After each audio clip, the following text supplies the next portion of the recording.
a un point bas qui est intéressant, si on a un niveau qui est intéressant, on peut effectivement songer à acheter. Vous voyez encore une fois, il faut être structuré, avoir une bonne vue du marché. Le S&P, sur une base hebdomadaire, idem, là on a eu un petit excès, on a quand même une belle baisse, mais on a eu cet excès. Cet excès, on aurait pu l'anticiper sur du graphique plus court, sur un graphique jour, sur un graphique horaire.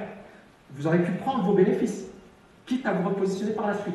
Et vous voyez depuis donc 2012, beaucoup de gens, on est bien d'accord, 2012, personne n'aurait imaginé une telle hausse, des records historiques.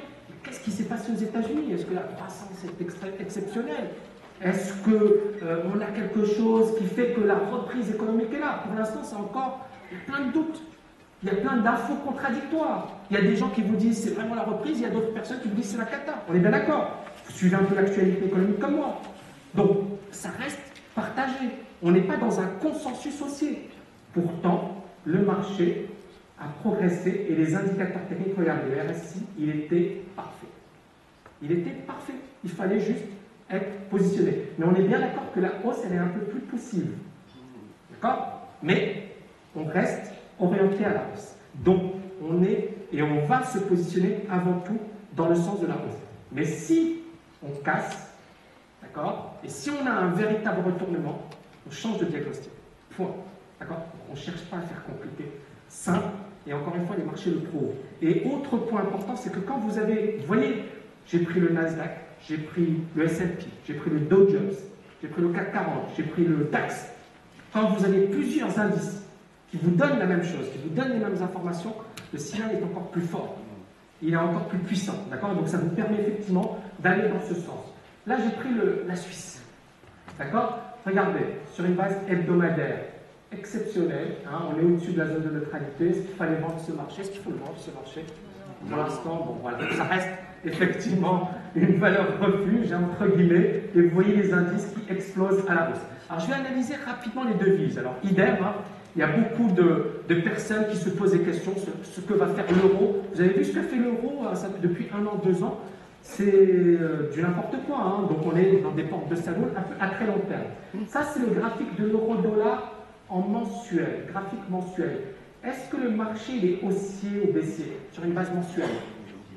Il est mitigé. Pourquoi? On est en range.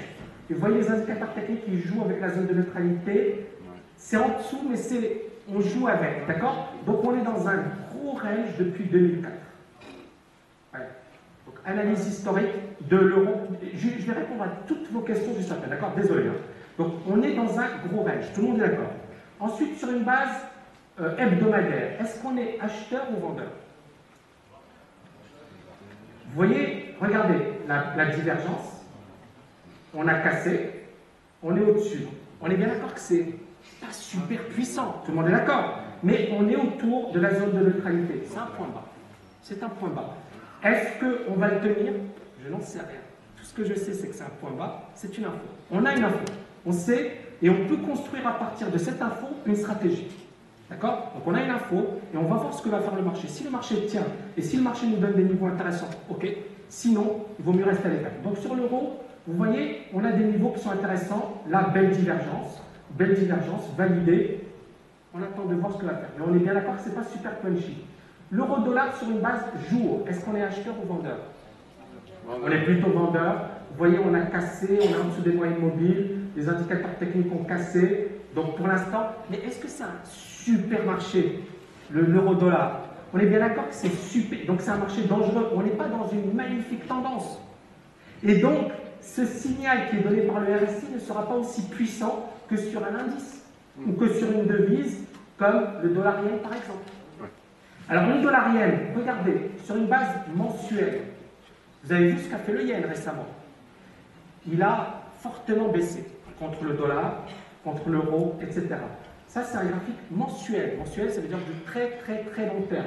Donc on avait une magnifique tendance baissière. Vous voyez sur les plus bas, le marché qui s'épuise, divergence, cassure, cassure. Mensuel. Donc on avait un gros retournement. On avait déjà une info. Première info. Deuxième info sur une base hebdomadaire. Vous voyez divergence, validée. Là, on a une cassure. On a un pullback et puis on est au-dessus. Au-dessus, au-dessus. C'était super acheteur. Il fallait être dans la tendance. D'accord? Sur une base jour, regardez, là on a une divergence, tout le monde est d'accord. On a un point bas qui est inférieur au précédent, divergence, on casse, on a point bas, et puis ensuite point bas, point bas, point bas, et le marché continue de progresser. Est-ce qu'il fallait vendre le dollar yen? Tendance magnifique. Et c'était super clair. Est-ce qu'il va se retourner? Je n'en sais rien. Mais tout ce que je sais, c'est que, regardez la divergence. Est-ce qu'elle est validée? Voilà. Donc nous, encore une fois, on reste neutre. On n'est pas des gourous. Le but, c'est pas de dire je vais anticiper ce que va faire le marché, je suis super costaud, je vais dire le marché va monter. Moi, frère, désolé, j'ai cette humilité de vous dire je n'en sais rien. Par contre, c'est le marché. Et donc, pour l'instant, le marché me donne des niveaux. On voit bien un épuisement, tout le monde est d'accord. On voit une divergence, on voit un point haut, et ça commence à s'épuiser, mais on n'a pas encore cassé. Et donc, c'est super important. Sur une base hebdomadaire, regardez, on est quand même sur les plus hauts. On est suracheté. Donc, on a un marché qui est super suracheté, le stochastique il est suracheté, donc c'est ça qui crée un peu. Mais c'est normal. Vous avez un marché qui a progressé. Vous avez vu la progression? Il est passé de 80 à presque 100 one shot. D'accord? Direct, ligne droite. Il n'y a même pas eu de conso. Il faut que le marché respire un peu. Donc, cette conso, on est bien d'accord qu'elle est nécessaire. On peut avoir un marché qui baisse, donc le RSI qui va consolider. Et puis à partir de là, ça veut dire quoi sur le quotidien? Ça veut dire que la divergence sera validée. Et si on a cette conso, encore une fois, c'est un diagnostic. Hein. Je ne sais pas ce qui va se passer, mais je vous donne juste une stratégie. Donc si effectivement le RSI valide, on a effectivement les cassures, on peut aller sur les 90, donc vous avez une consolidation, une correction. Et puis à partir de là, est-ce qu'il faut mettre le paquet autour de 90? Non, parce qu'on va être sur des supports, donc il faut être vigilant. Donc voir comment le marché se comporte autour des 90, quitte à prendre ses bénéfices si vous rentrez short. Mais pour l'instant, on ne rentre pas short.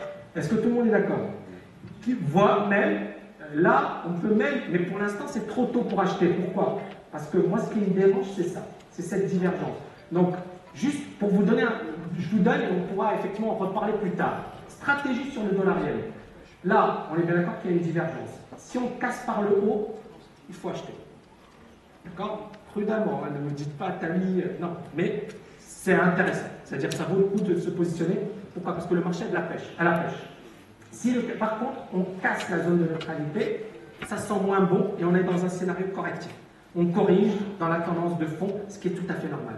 Un marché qui a monté autant ne peut pas continuer de la sorte. Regardez encore une fois le dollar yen, mais sur une base monthly, ce n'est que le début. Ce n'est que le début, c'est-à-dire qu'on vient tout de même des 130, 140, hein, 150. Ça va aller 130, 140, 150. Donc, le fait que le marché progresse, c'est tout à fait normal. D'accord? Et on a un signal qui est super intéressant. Donc, il faut garder ce biais aussi à long terme, être prudent à court terme et voir comment le marché va évoluer. Est-ce que c'est bon? On a une analyse, on a une stratégie, on sait ce qu'on va faire. Donc, ici, pour le dollar yen, pour le bas jour, le gold, sur une base mensuelle, cher Myriam, il est haussier, on est bien d'accord. Bon, il est haussier. Donc moi, je reste objectif. On est bien d'accord que sur une base mensuelle, ça reste super intéressant. Sur une base journalière, par contre, vous en pensez quoi du gold, de l'or? Est-ce que c'est évident? Vous voyez ici, on casse. Là, bon, on est mitigé. Par contre, là, ce qui est intéressant, c'est que le stochastique nous fait un point haut inférieur au précédent. Donc ça, c'est un signal de retournement de tendance. Et puis là, on baisse, on bute, d'accord? Et ça reste pour l'instant baissier. Donc, à long terme, moi, je suis encore haussier sur l'or. Mais à court terme, je ne le suis pas. Mais on est bien d'accord que le gold, il est là. Si on casse, est-ce qu'on reste acheteur? Ça sent très mauvais. Mais on n'en sait rien. Pour l'instant, on a juste les niveaux, on a la stratégie et on sait ce qu'il faut faire dans tel ou tel cas de figure. Encore une fois, c'est ça la prévision, c'est ça l'analyse, c'est ça comment analyser un marché dans une optique trading. Le but, c'est pas d'avoir raison, de chercher à avoir raison. C'est pas ça le plus important. Le plus important, c'est on a des niveaux, on sait ce que va faire le marché et à partir de là, on les travaille de manière intelligente.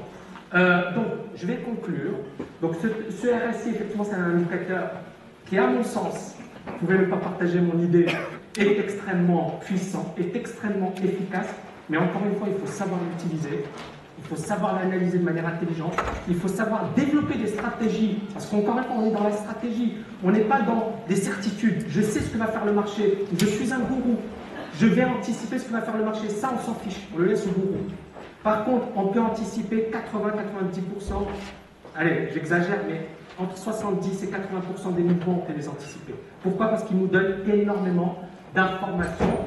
Déjà, je voulais dire un grand merci donc, aux étudiants qui ont été exceptionnels sur le stand TKL. Donc un immense merci, ils sont venus de loin, il y en a qui sont venus de Belgique, de toutes les régions de France, de Suisse, de République tchèque, etc. Donc un immense merci.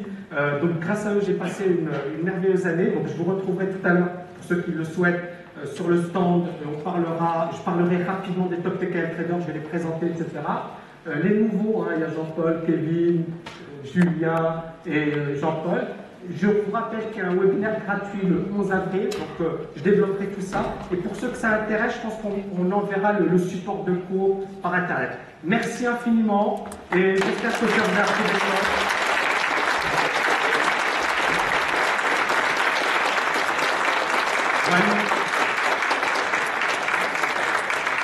Merci infiniment. Et j'espère que ça vous a éclairé un peu sur la manière d'analyser les marchés, de travailler tout ça. Et rendez-vous sur le stand tout à l'heure. Merci encore. Merci.